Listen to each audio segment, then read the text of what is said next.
of agreement. I've used a few of these in the training session. They sound like, "Don't you agree?" Isn't that true?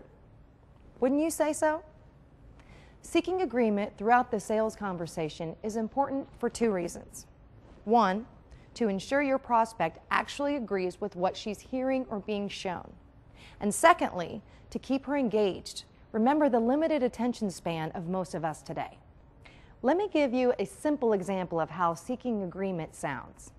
Let's say you're a golfer and you come into my store to buy a new set of clubs. I'll ask a couple of questions to determine why you're buying new clubs and what your skill level is. As I hand you a driver and ask you to grip it, I'll say, "That feels good in your hand, doesn't it?" I'll wait for you to say yes or to acknowledge your agreement with my question.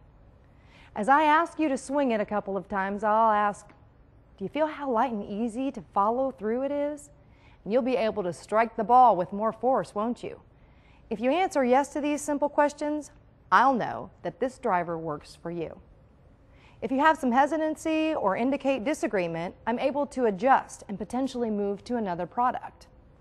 Seeking agreement is important to gauge how your prospect is experiencing the information you're presenting. Now, let's look at the structure used to tell the QSA story. The basic structure of the QSA sales conversation is the same, whether you're in a one-to-one setting or in a group setting. Begin by setting the tone and creating a positive environment. Specifically, put your prospect at ease. Put thoughts of selling aside.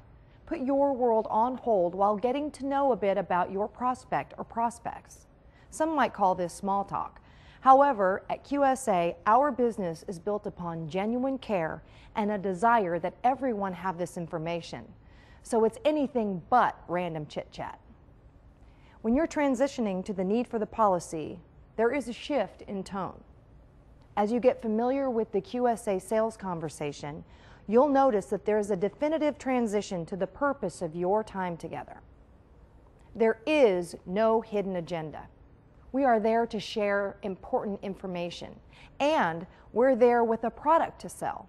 Raising awareness of the need for protection is simple.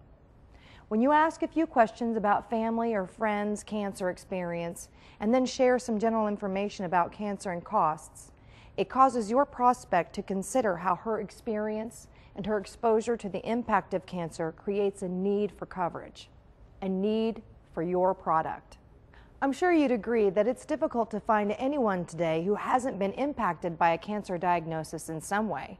It could be a family member, a neighbor, a church friend. When asking questions, we aren't intrusive.